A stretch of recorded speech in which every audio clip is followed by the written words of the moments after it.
How you doing, YouTube? Matt with Massive Beer Reviews back to get another review. And it is, wee heavy time. Love me some wee heaviness.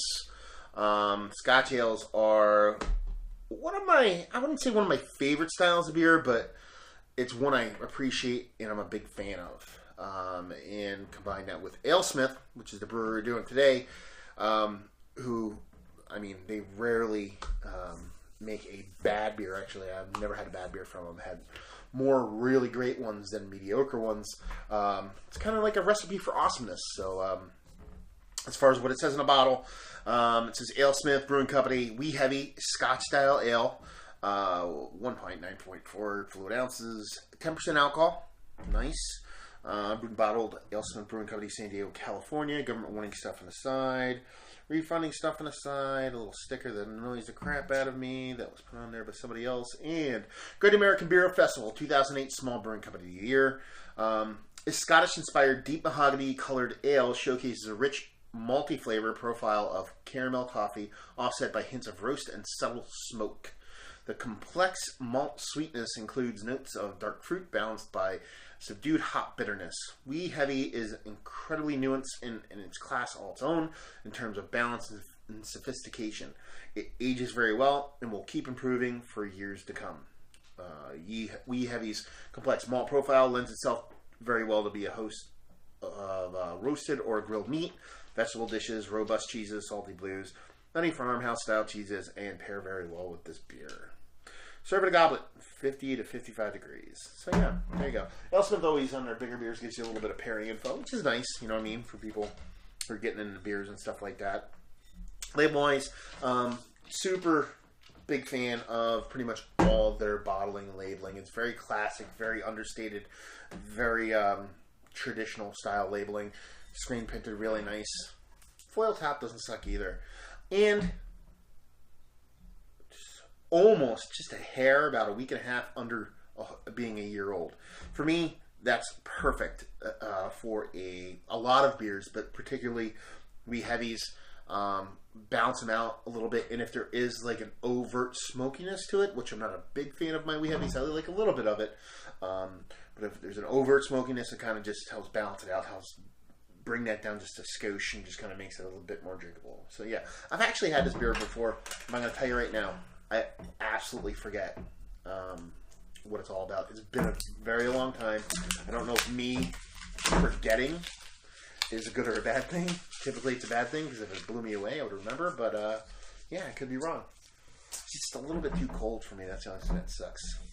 It's like super cold where I live today, and my kitchen's, my beer, I have a beer refrigerator, and it's right next to the window. And it got a little bit colder. It's down to like 48 degrees in there instead of, like, I typically keep it in the mid-50s. So, yeah. Ooh, 48 to 53. Big difference. Anyway, let's see what the sucker has to offer. That, my friends, looks like a wee heavy. Exactly what you'd expect. No surprises there. Beautiful. Beautiful head on it. Insanely creamy from top to bottom. Not even just the top, the whole thing. Micro bubbles all around. Super creaminess. Absolutely delicious looking. And it's kind of that just absolutely beautiful, fantastic micro bubbles kind of cascading around there, especially when you roll it around. Color-wise, it is, you know, right on the money if you're going to go for exactly how I want a wee heavy to look. It has that kind of dark, rich, just shade below mahogany color, but it also has this nice unfiltered haziness going on to where I can kind of get some light. If I hold it up to a light, I can get some light through it, but it's hazy enough to kind of where it blocks it out, so it's a bit opaque. It just looks pretty awesome. Let's see what she has to offer in the nose. Oh, this rich, creamy maltiness. Super rich, creamy maltiness. Like, the reason why I like wee heavies and or Scotch ales, whatever you want to call them, is because I believe, you know, how do I put it? I love barley wines. I love English old ales. For me, they're kind of like twins, paternal twins, not identical twins, paternal twins. And this, I would say, would be like the cousin of your English old ale and your barley wine. So it's kind of right up my alley. Just rich, creamy, fluffy, malty sweetness. Almost like a pruny, freezy kind of nose on it too. And really sweet, but a nice savory, balanced sweetness.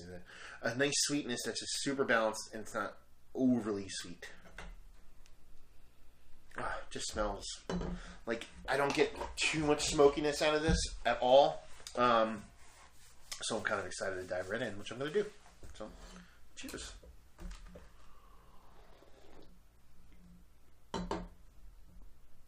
Yeah. That smoke is there, but it's so a bridging and a combination of glue that's kind of holding the rest of the beer together. It's not the main part of the show, but it's there to let you know it's a wee heavy ale, which is pretty awesome. And it's a smokiness. It's not a peat smokiness, which sometimes you get in your wee heavies. That I'm not a big fan of peat smoke. I'm just like your genera smoke. So yeah, nice, super carbonated, effervescent mouthfeel to it. That little bit of smokiness, awesome sweetness to it.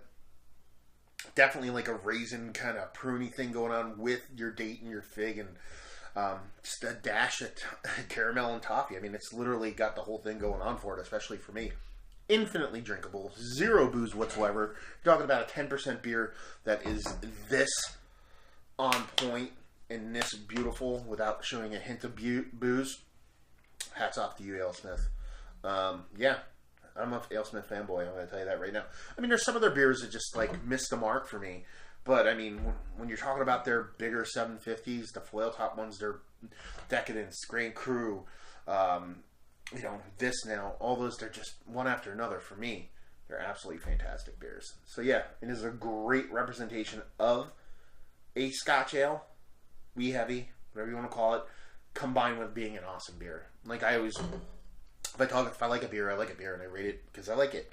But it's nice to have something that's awesome and also in style. It's kind of cool. So yeah.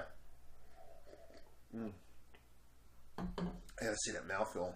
The creaminess.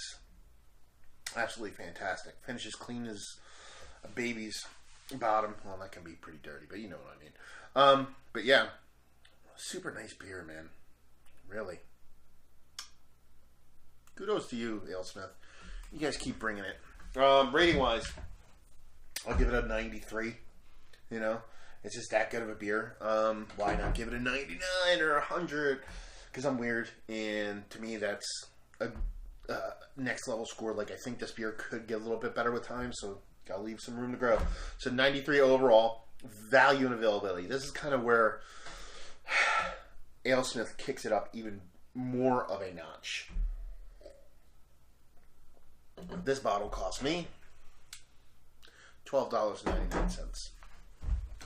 $12.99 for a 750 of a 93, 94 beer. It's ridiculous. It's absolutely ridiculous. I think that price point is amazing. I think that's fantastic, and I think it just goes to show what brewers can do and where they can price point their beers. It's just fantastic. So, I mean, value and availability too. I can get them whenever I want. Typically, I mean, they're not sold everywhere, but if I want an AleSmith big bottle, their barrel aged stuff is a little hard to come by, but their big bottle stuff, they're, you know, again, Decadence, Grand Cru, stuff like that, wee heavy. Typically, I go out and I get it and I come home. So I'm going to give it a 9. Availability, value, I'm going to give it a 10. Absolutely great beer all around. Can't recommend it enough, especially if you're a fan of wee heavies. It's a beautiful representation of the style, and it's a beautiful beer. You should definitely check it out if you're a fan of that style. Now, people who aren't familiar with wee heavies, who should drink this? If you're a barley wine person or an English old ale person, you never really dabbled in wee heavies, you should definitely do it. Like I said, it's not super similar, but it's kind of like a bastard cousin of that style, I believe. So it's very welcoming if that's what you're used to. If, conversely, if you're kind of growing and, you did your I had wheat beers and did my IPAs, my double IPAs, and now I'm just starting to branch out into my malty stuff, I would go low ABV American barley wine and kind of dabble around in that for a bit. And then from American barley wine to regular barley wine, this would be a beautiful bridge. It's not super in your face, but it's big enough to where it just helps you edge along and then get into your barley wines, English old ales, imperial stouts, the whole nine. So yeah, absolutely fantastic beer. Can't recommend it enough. So there you go. Another review in the books.